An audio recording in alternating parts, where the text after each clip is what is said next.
For the first few months of posting on YouTube, it seemed like nobody cared. I was uploading videos, checking analytics every 5 minutes, but getting 0 to 5 views. Obviously, no subscribers, and honestly thinking about quitting. But then something happened. People started coming back to my channel, my retention started getting better, and one video outperformed every other video that I had. And that made me realize something. Most small creators quit right before things start clicking. So in this video, I'm going to give you signs that your channel could actually start blowing up on YouTube. Because in that phase, you really do feel like quitting and you feel like nothing is working, but actually, you're probably closer than you think. You see, most creators stop right before something actually happens with their channel. And this was the case for me. I'm not the biggest channel on YouTube by any means, or even a big channel by any means. But still, I'm getting subscribers most days, comments on most of my videos.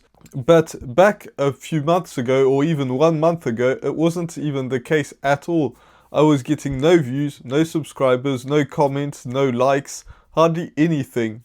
And most of my videos were getting below 50 views. And even that is big compared to what I had a few months before that, where I was getting 10 views if a video blew up. And I've seen this happen with tons of creators where they create one video that just blows up with their channel. Maybe they have 50 subscribers, maybe they have 0, maybe they have 300, or maybe they have 1,000 subscribers.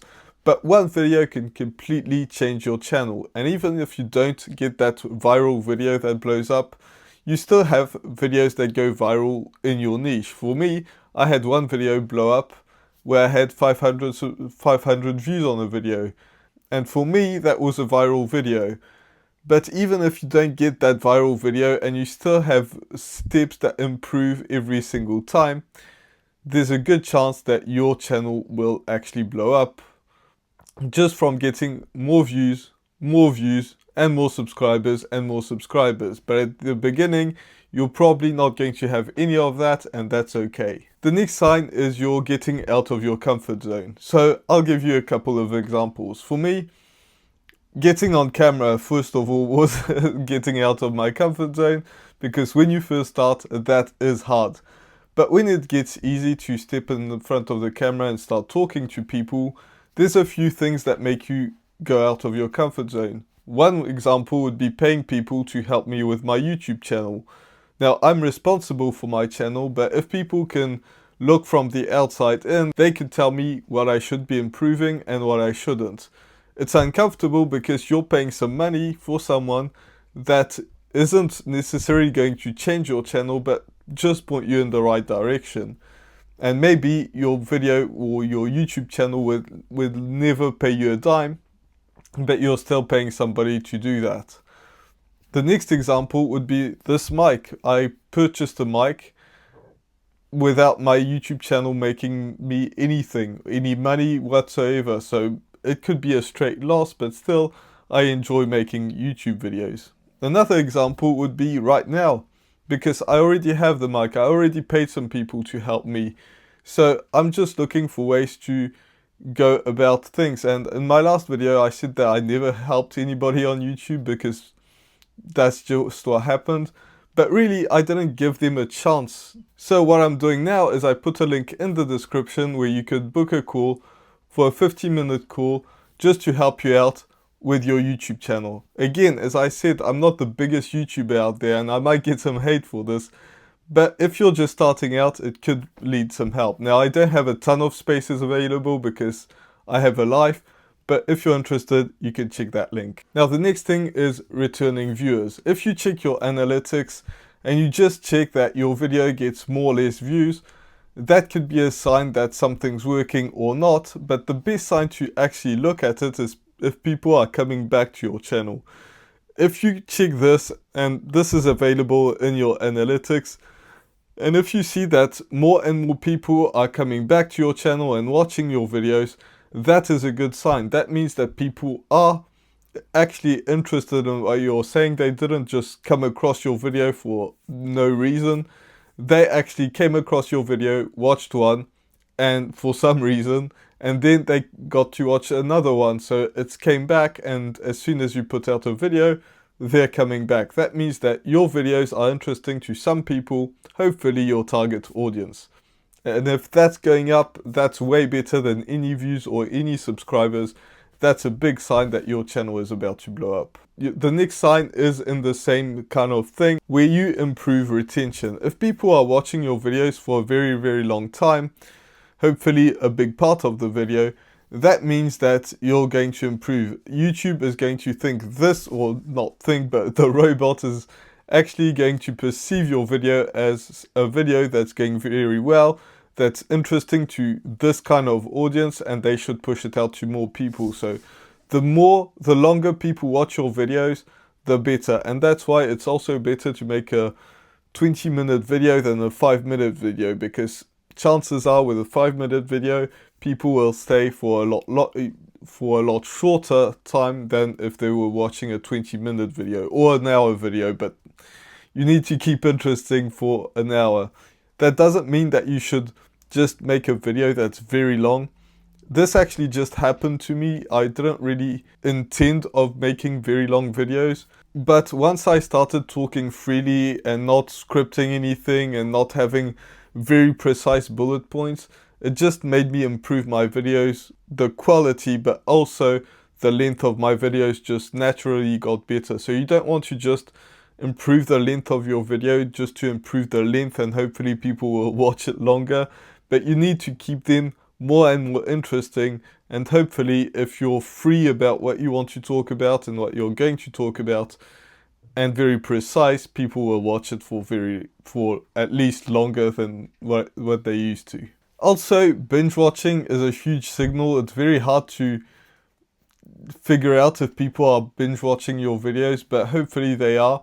And if people are coming back to your channel, like I pointed out not very long ago, if people are binge watching your videos, that's a very good sign, because people are interested in every single video. And if they watch your video for an hour straight every single day, then that's a very good sign for you, because they're watching your videos, but also for YouTube thinking, okay, people are doing this on this channel, maybe it's a good sign that people watch that video or those videos. So there's one technique that I use in most of my videos, where at the end I point to another video that I made, and usually it's for helping people, but you need to have a very good reason for people to watch that video. Why do people need to watch that video? Did that video actually do well?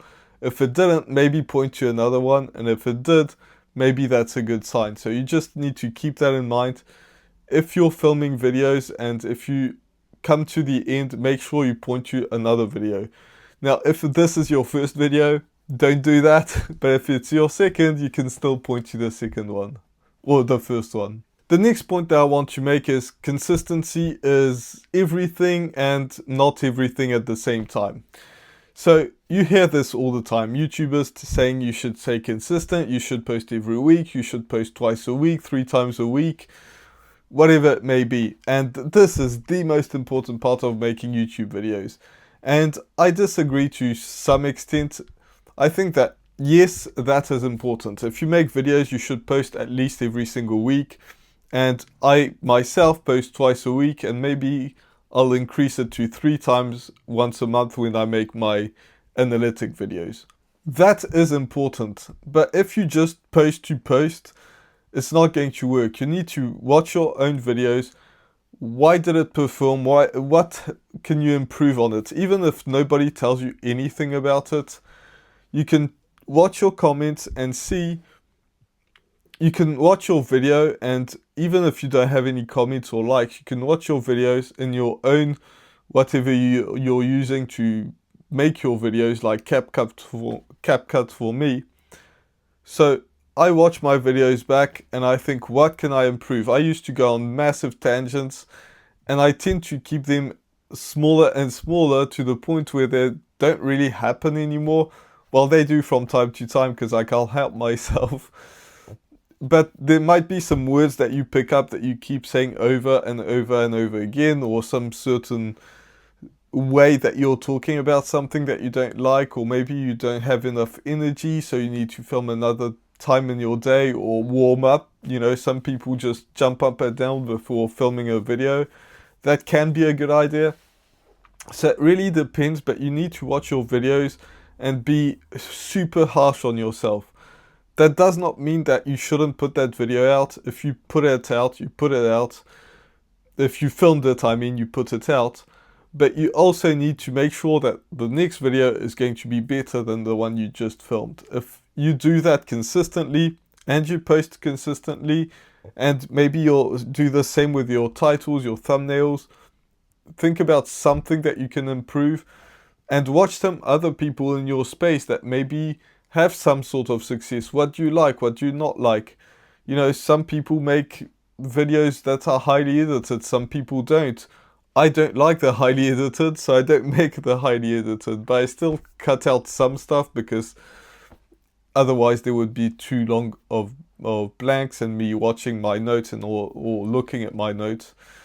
So it's up to you what you want to do and what can you stay consistent with. For me, scripting my videos, as I said in some previous videos, I can't do that. I tried scripting my videos, it doesn't work. To some people, it's a great way to stay consistent. For me, it doesn't work, so I don't do it. But you need to find what helps you stay consistent. One, with actually posting at least once a week, but also improving your videos. If you do that, there's a good chance that you'll blow up on YouTube. One of the things that I improved in this video is actually not even in that video. It's just posting a link in the description, which I haven't done before, that could be helping some people. The next thing is content creation isn't as hard as some people make it feel. You can just pick up a camera and start filming. You don't need to ask yourself a bunch of questions. Do I have the right mic? Do I have the right phone? Do I have the right gear, lighting, whatever it may be? If it's your first video, just post something. I had someone in the comments, and if you're watching this, thanks for your comment because it was really insightful. It was somebody that wanted to post videos and did not really know what to post, and I think that could help a lot of people. So I will go on a tangent here, where he asked, what should I film? And I said, you should film whatever you want to improve on, whatever people ask you, what you ask you for advice on something, or something that you know and you like. Because if you don't like it, you know, that could be a bad thing. If you want to improve on something, film on it. For me, it's that, filming YouTube videos and getting better at filming YouTube videos. It can be if people ask you advice on something all the time, then you should film that if you like it. Or if you know something very well, maybe it was your past experience on something, your job or something else, you can also do that. All of these things you can document and just talk. You don't need to have a great mic. It does improve. If you want to improve something, use the mic. But you don't need to ask yourself too many questions.